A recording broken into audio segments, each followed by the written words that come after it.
Assalamualaikum warahmatullahi wabarakatuh. Perkenalkan, nama saya Diana Permatasari dari Program Studi Pendidikan Biologi Universitas Lampung, PPG Prajabatan 2022. Dibuatnya video ini adalah untuk memenuhi tugas mata kuliah pemahaman peserta didik dan pembelajarannya, yaitu membuat profiling peserta didik kelas 19 di SMA Negeri 3 Bandar Lampung.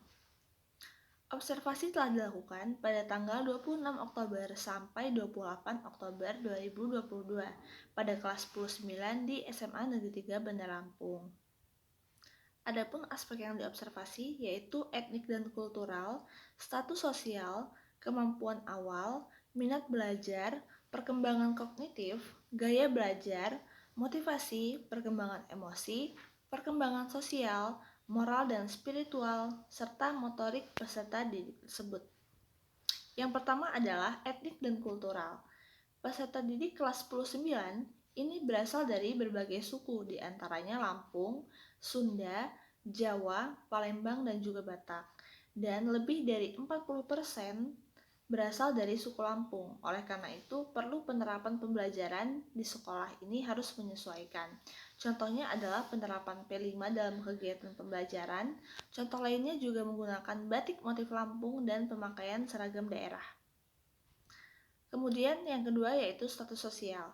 Setelah dilakukan observasi, peserta didik kelas 19 ini berasal dari berbagai kalangan, mulai kalangan menuju kelas menengah, kalangan kelas menengah, dan kalangan kelas atas. Berbagai profesinya yaitu PNS, wira swasta, dan ibu rumah tangga.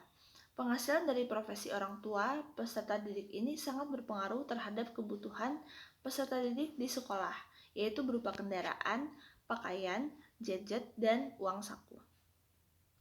Yaitu yang ketiga, kemampuan awal. Berdasarkan hasil observasi yang telah dilakukan, siswa kelas 19 ini kurang mempersiapkan diri sebelum memulai proses pembelajaran di kelas.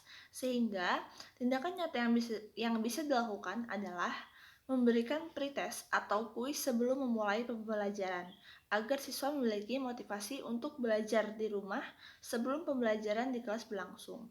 Kemudian bisa memberikan tugas mandiri terhadap materi yang akan dipelajari selanjutnya, yaitu berupa tes atau meringkas video YouTube dan lain-lain. Kemudian minat belajar. Berdasarkan hasil observasi, peserta didik kelas 19 ini memiliki minat belajar yang rendah, terutama pada materi biologi yaitu virus. Untuk mengatasi hal ini, tindakan yang dapat dilakukan adalah yang pertama, guru harus melakukan evaluasi terhadap pembelajaran yang telah dilakukan sebelumnya. Kemudian, menciptakan suasana belajar yang menyenangkan, menggunakan media pembelajaran yang bervariatif sesuai karakteristik materi dan juga karakteristik dari peserta didik tersebut, menerapkan pembelajaran kontekstual agar peserta didik mampu memaknai apa yang dipelajarinya, lalu menciptakan suasana kompetisi yang positif. Kemudian, perkembangan kognitif. Sebagian peserta didik ini tidak memperhatikan penjelasan yang disampaikan oleh guru dan tidak mengerjakan tugas yang diberikan oleh guru. Namun, peserta didik mampu bertanya kepada guru terkait materi atau instruksi yang belum ia pahami. Sehingga untuk mengatasi hal ini, hal yang bisa kita lakukan adalah kita harus menciptakan kesiapan belajar dari peserta didik. Kemudian menciptakan proses pembelajaran yang aktif, memberikan motivasi, mengurangi marah yang berlebih, menciptakan keharmonisan, membangkitkan efek rasa malu. Kemudian harus mampu mengkaitkan materi pelajaran dengan kehidupan nyata dan juga menggunakan media dan metode belajar yang relevan. Lalu, gaya belajar.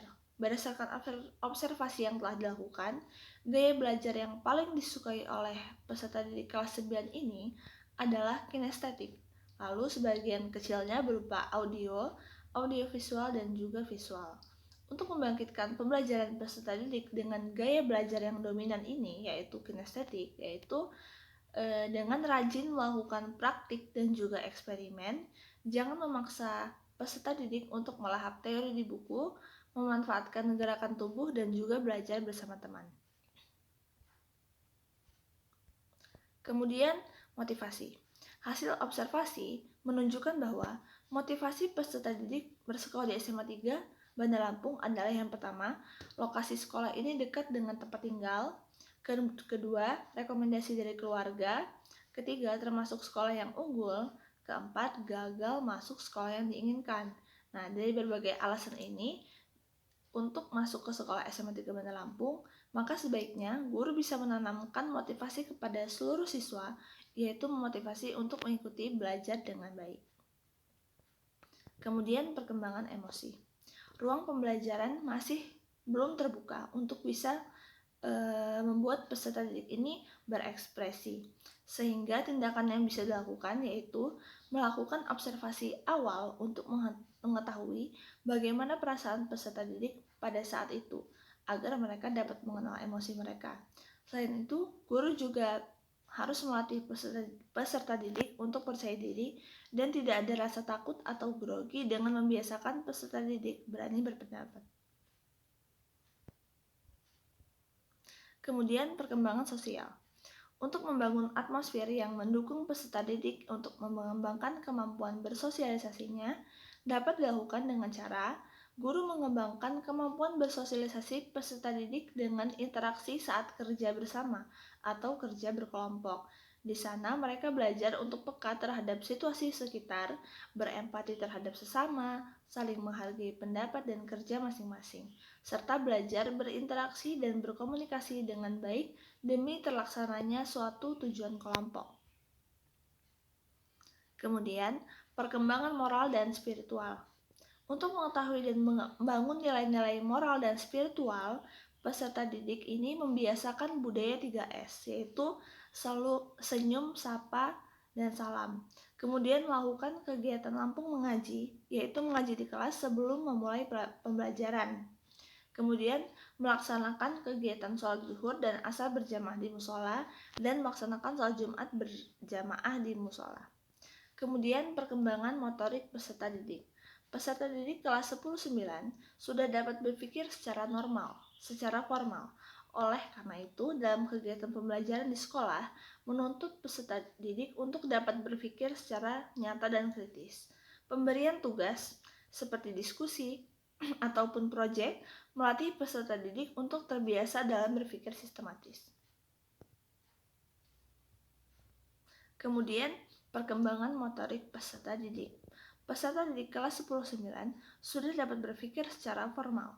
Oleh karena itu, dalam kegiatan pembelajaran di sekolah, menuntut peserta didik untuk dapat berpikir secara nyata dan kritis, pemberian tugas seperti diskusi ataupun proyek melatih peserta didik untuk terbiasa dalam berpikir sistematis.